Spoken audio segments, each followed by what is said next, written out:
Module, we talked about creating the optimal listing and what you need to do to create the best images, the best copy, and all that kind of stuff.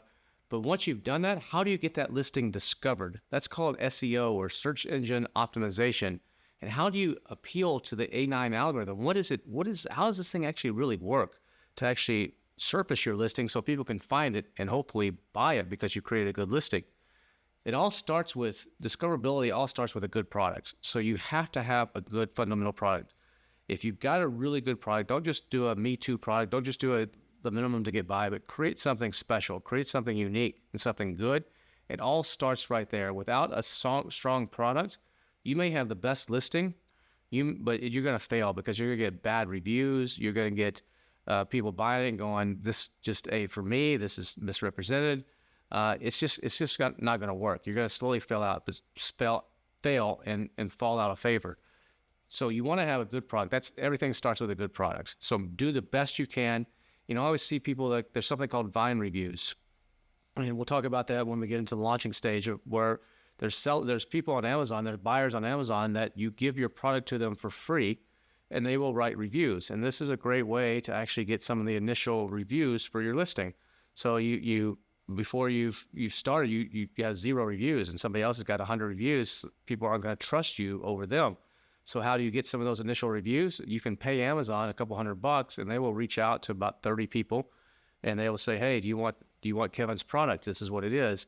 We'll send it to you for free. But in exchange for that, you agree to actually write a review. Amazon controls this whole process and vets them and everything. And a lot of people are afraid to actually give their product to a Vine reviewer because they always say, these Vine reviewers, they're just so negative. They just tear my product apart. And that's probably because your product sucks, and they're being honest. Now, some Vine reviewers will just quickly write something, so there may be a few of them that aren't fair necessarily, but the vast majority of them are just telling the truth. They're professional reviewers, and they see a lot of other stuff. So if yours sucks compared to something else that they've seen, they're going to say it. And so a lot of people are afraid to give their products to Vine reviewers for that reason. And I say then you haven't done your job. If you're afraid to give it to a Vine reviewer because they may give you something negative, and they may, and that can hurt you, but do everything you can to make sure that's not going to happen. And that's where it starts with good product development and a really good product for success. You have to have differentiation. So we've talked about in the listing, like adjusting your images to be at a different angle or to stand out on the page. I even like to do this with Pickfu and the audiences thing on Helium 10, where I will create a listing page, and I will actually I'll Photoshop in my photo on a list of 20 results and ask people which one would they click on and why. And I'll make adjustments based on that. Try to make mine stand out. So that's super important. It doesn't matter how good your product is or how good your listing is. If people aren't clicking on that search result image to actually go through to check out your products, it's not doing you any good. So you got to get people to click that listing. Reviews actually are another important thing. Like we just talked about the Vine reviewers, but getting reviews on your listing and what that star rating is. The star rating can make a huge difference. The difference between 4.3 stars and 4.7 stars is big on that average, because it shows you're going to show 4.5 or 5. 4.8 to 4.7 to 4.8 is a big difference. You don't have to have a perfect star rating of 5 stars, and actually you'll lose some credibility if you actually have all positive reviews. A negative review or two is actually a good thing, as long as it's not just scathing and like voted up, but it actually gives your product more credence. And so you don't want to be perfect, because people don't believe perfect, but you don't want to have a lot of bad stuff, but that rating can make a difference. So you want to do everything you can to make sure that you're monitoring your review ratings. Sometimes if people put things in the reviews that they're not supposed to put, you can actually get them removed. It's difficult on Amazon to get most reviews removed.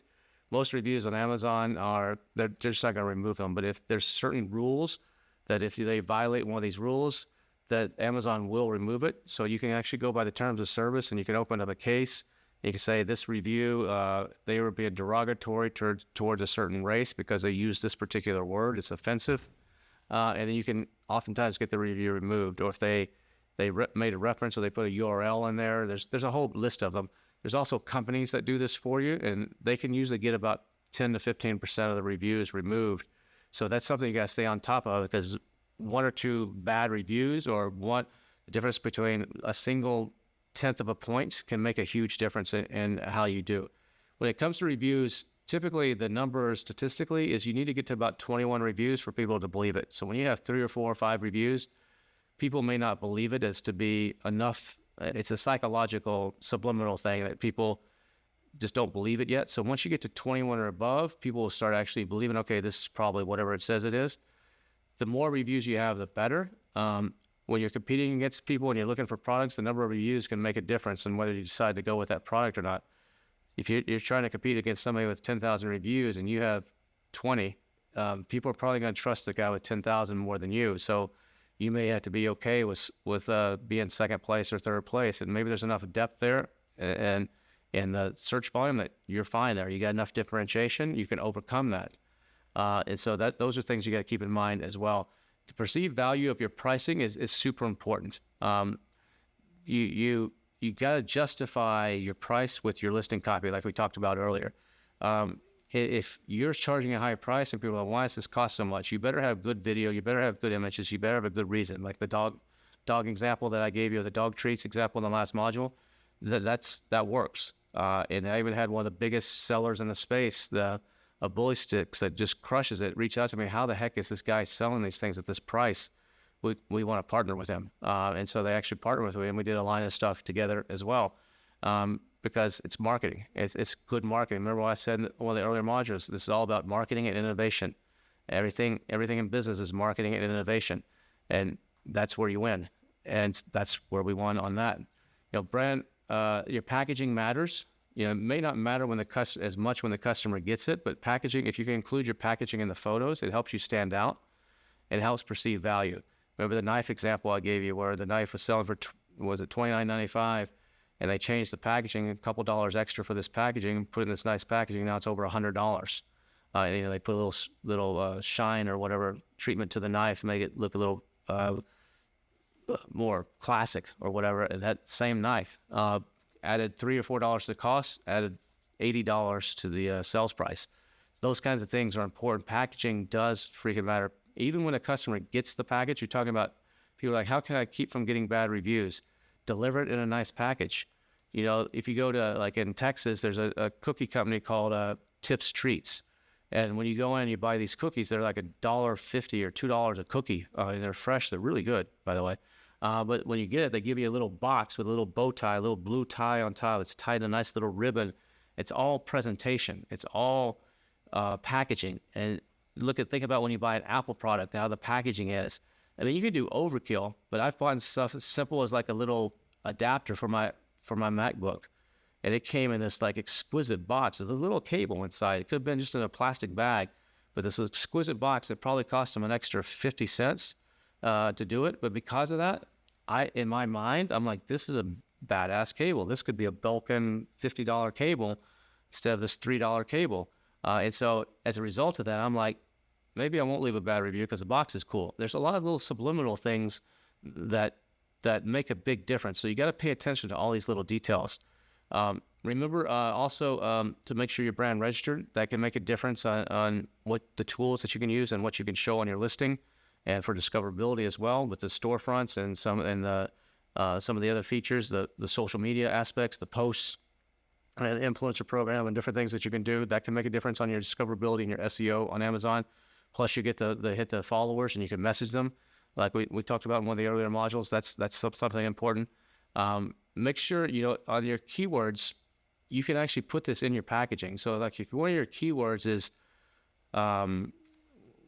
20 grams protein, and let's say you're selling some sort of supplements, and the bottle, it says it kind of small or something on the bottle, but if you can make that bigger, or if you can even put a little stripe across, it looks like a label. It looks like one of those pieces of paper that you slip over the top of the bottle. It says now contains 20 grams protein or something like that, and put that into your imagery. That can make you stand out, and also it focuses on the keyword.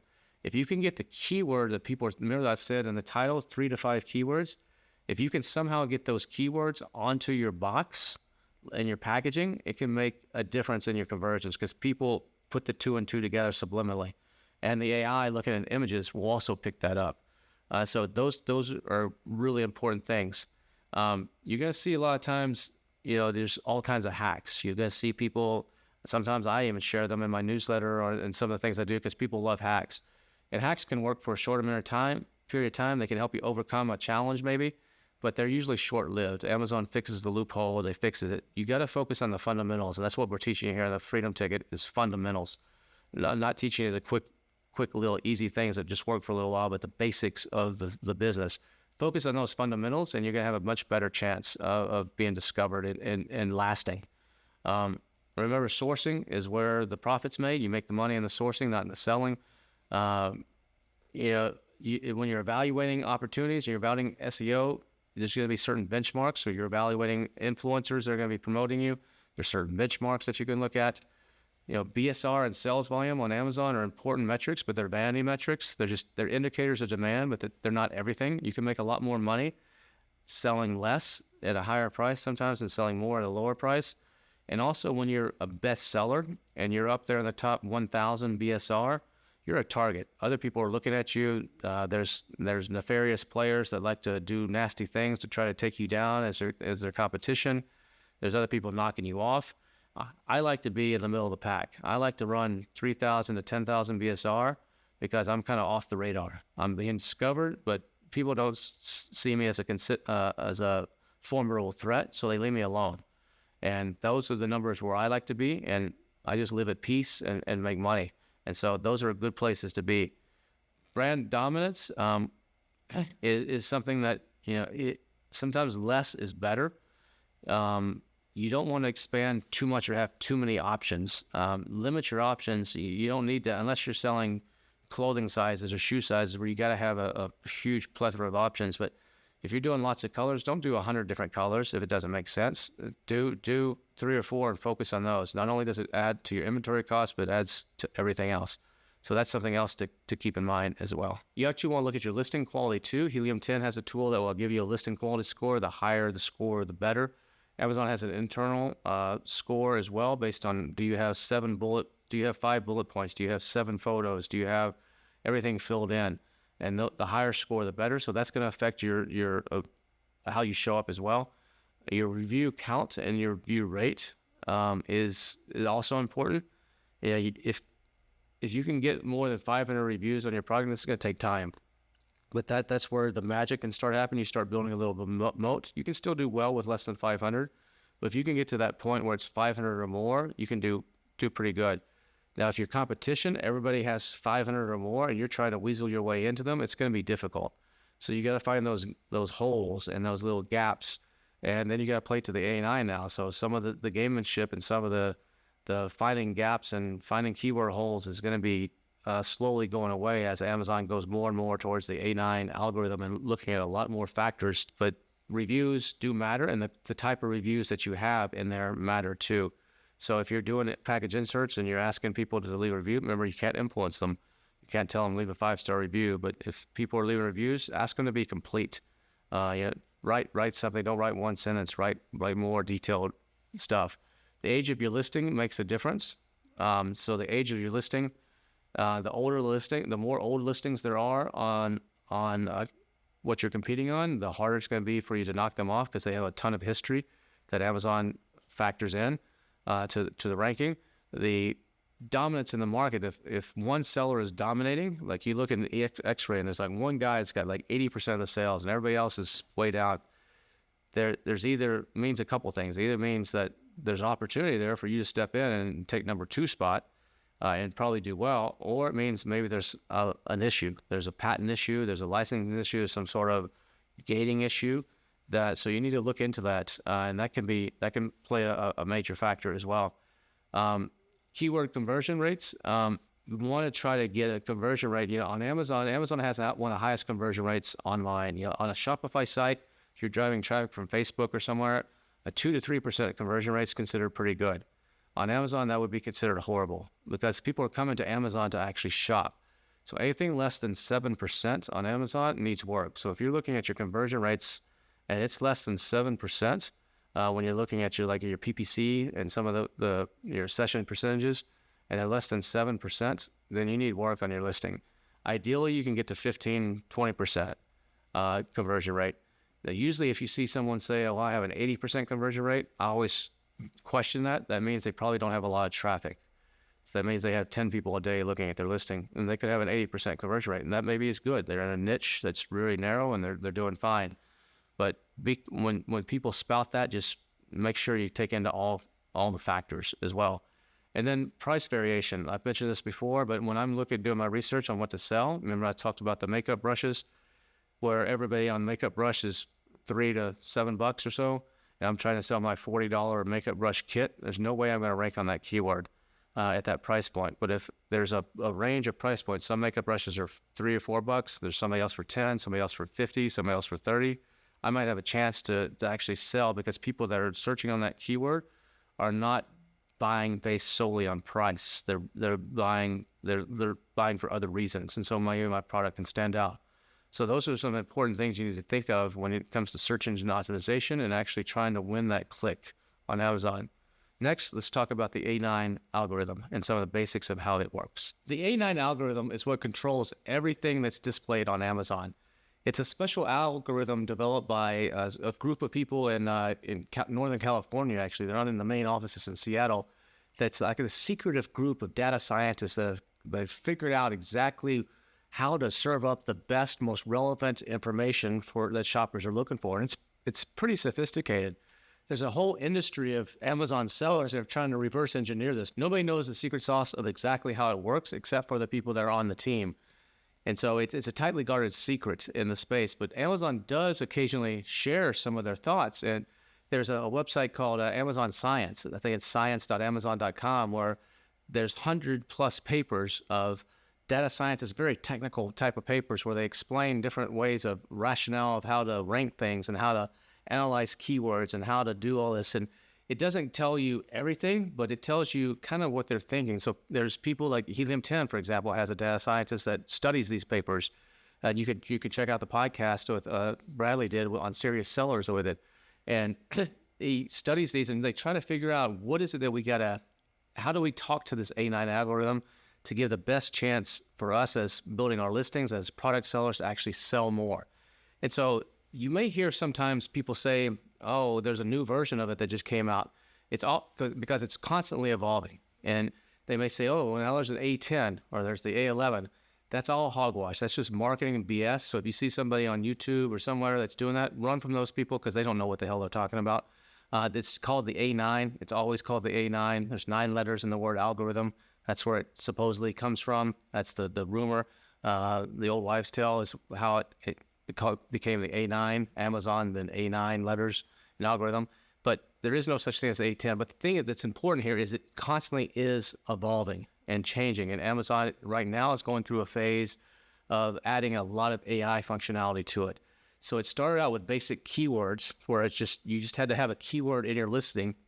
And if that keyword was there would be a match. And that was the original fundamental way it worked. Then they added semantics. So they knew that this word is relative to this word, like tall building and Empire State Building are the same thing, or can be interchangeable in a way. So it would know that this tall building is related to Empire State Building and could serve up results based on that.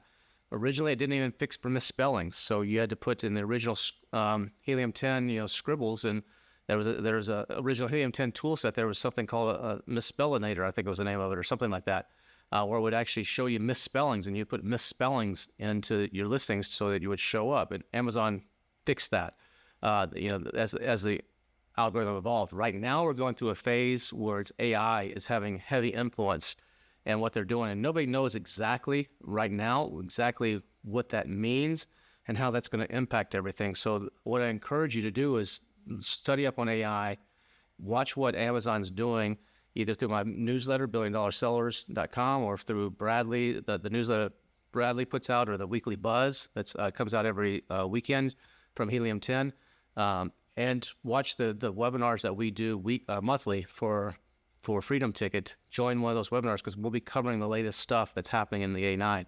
But part of what you got to do right now is you got to market towards this A9 to the best of our ability. And that's creating the most complete listing possible, like we talked about, all the different ways to do that. And it's creating that relevance and creating that interconnection and satisfying customers. That makes a huge difference. Now, on the A9, it's not just internally how you rank for a product on the search results on Amazon to be discovered. It's not just the internal metrics, it's also some external metrics. So Amazon, as of now, their A9 algorithm will actually reward you for sending outside traffic. So if you're running PPC, nobody knows exactly, but the general idea is that if you're running PPC on a keyword, Amazon might give you a little bit of extra love, and you might rank a couple spots higher possibly because of that, organically. Or if you're sending outside traffic, you're running TikTok ads or Facebook ads or Instagram ads, and you're sending that traffic to Amazon, Amazon likes that, because even if those people don't buy your product, they may buy something else while they're there. They remember, oh, I need some toilet paper, and they go buy toilet paper, or they buy something else. So Amazon rewards that, and they reward that even to the point where they have a program, if you're brand registered, where they have something called the brand referral bonus, where they'll give you 10% back, and they'll actually pay you for sending that outside traffic. So if you use a special link that you can get from brand registry, it's a brand referral link, you can run ads on Google, for example, and use this special link that sends it to Amazon, to your product on Amazon. And if someone ends up buying, Amazon waives part of their fee to you. And it's kind of like a reward to you to say, here's some of the money back. Thanks for sending us the traffic. And you can use that to help subsidize your ads and stuff on Google. So they like that. They like getting eyeballs into the platform, and because they know that you might not buy your product, but while they're there, they'll remember they need something else. So complete listings are super important. So we talked about that in the last module. Building a complete listing with your title, your description, paying attention to your photos, being relevant, and trying to really go after that avatar. Make sure you got all bases covered, not just keyword-wise, but avatar-wise and emotionally, relationally, all those ways. The category, again, on the A9, that we talked about this in the nodes and one of the other modules, is super critical that you're in the right category. So if you're not getting results based on the keywords that you think you should be getting results on, you might need to switch categories and switch nodes. Remember, some things can be in multiple categories depending on how they're classified, or they can apply to different categories. A water bottle could be in a health category, or it could also be in a sports category. And depending on the keywords that you're targeting and the artists you're targeting, you might need to switch categories to show the A9 algorithm that, hey, you're relevant for this category and this set of keywords. So it's important how you pick your category. Now, some of the strategies of helping to affect the AI is PPC, pay-per-click advertising. We're going to talk about that a little bit more in the next module. Sending the outside traffic, like I just said.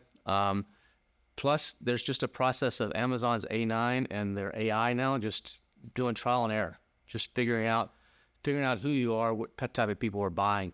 And I think the biggest takeaway, though, is you have to start selling to the AI. And so what does that exactly mean? We're still figuring that out right now. That's why you should watch the webinars that we do each month, or check on the podcast, AM/PM podcast or Serious Sellers podcast for the latest on that. We'll keep you up to date.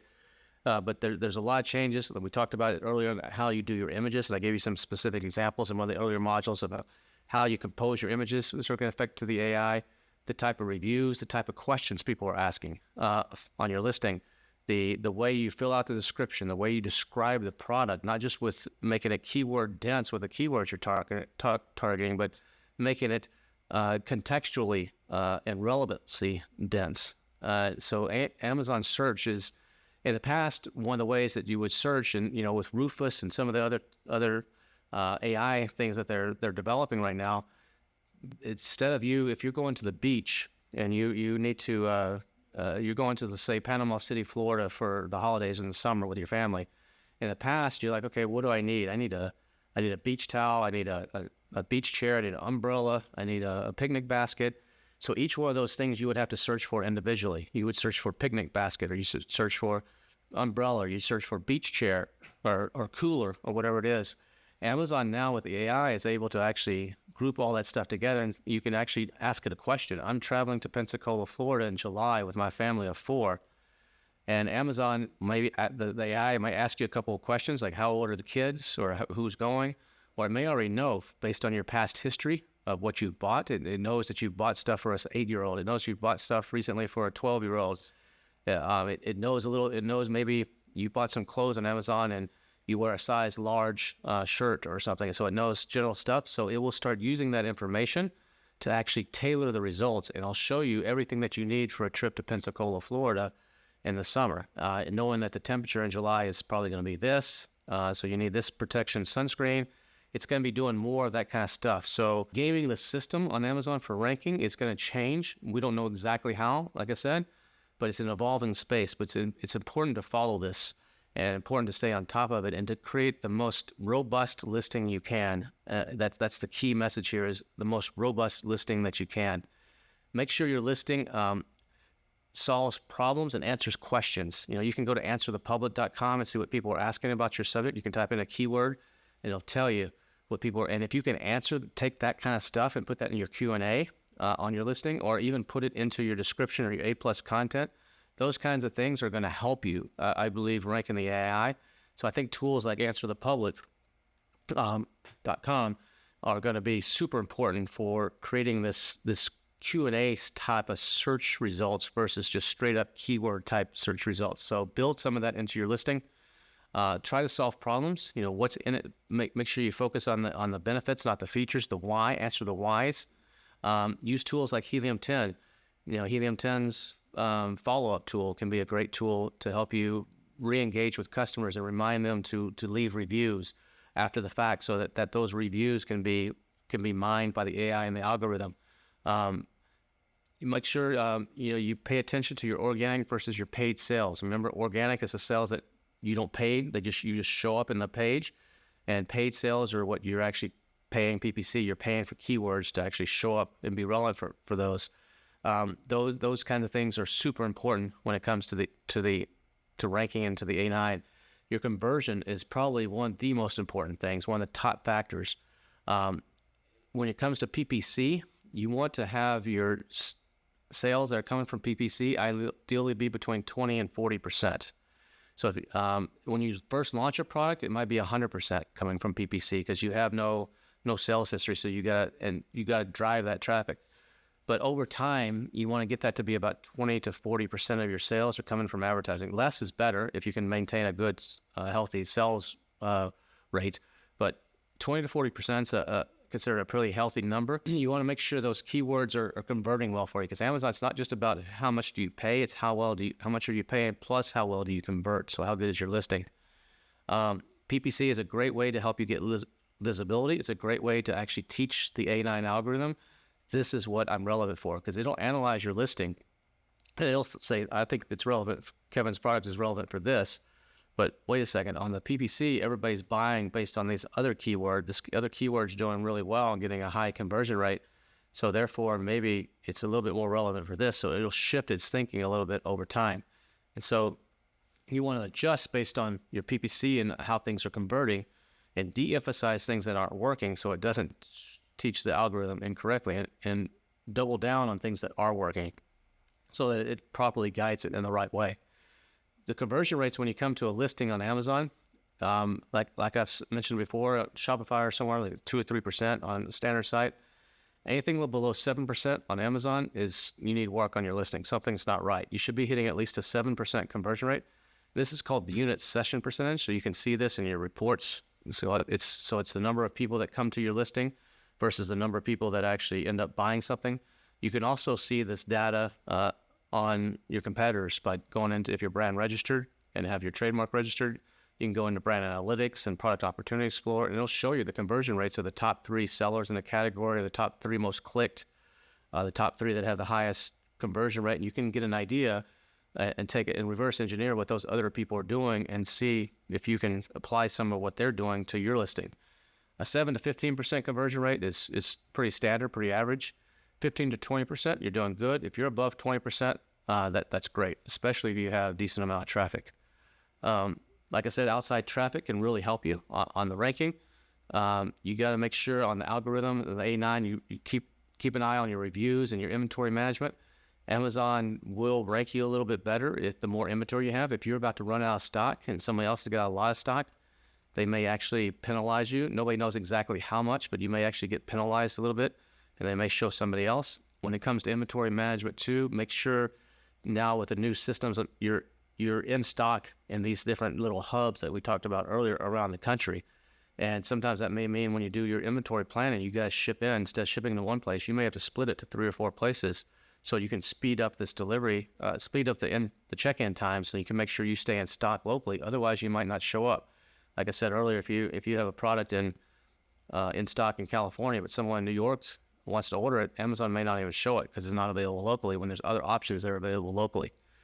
The other thing is the buy box is super important. The buy box is where you can just hit that one click. So that's called the buy box. It means you're in the buy box.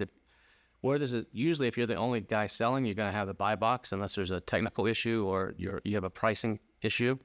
But if you're multiple sellers on a listing, and there's 7 people selling the same thing, and this is mostly for wholesale, you have buy box rotation where the buy box rotates. So today, Kevin's dog bowl is in the buy box. Tomorrow, Bradley's is in the buy box. The next click, somebody else is in the buy box, and it kind of rotates through. But that's based on a number of factors: your IPI, your ranking, your feedback score, your price, a whole number of factors.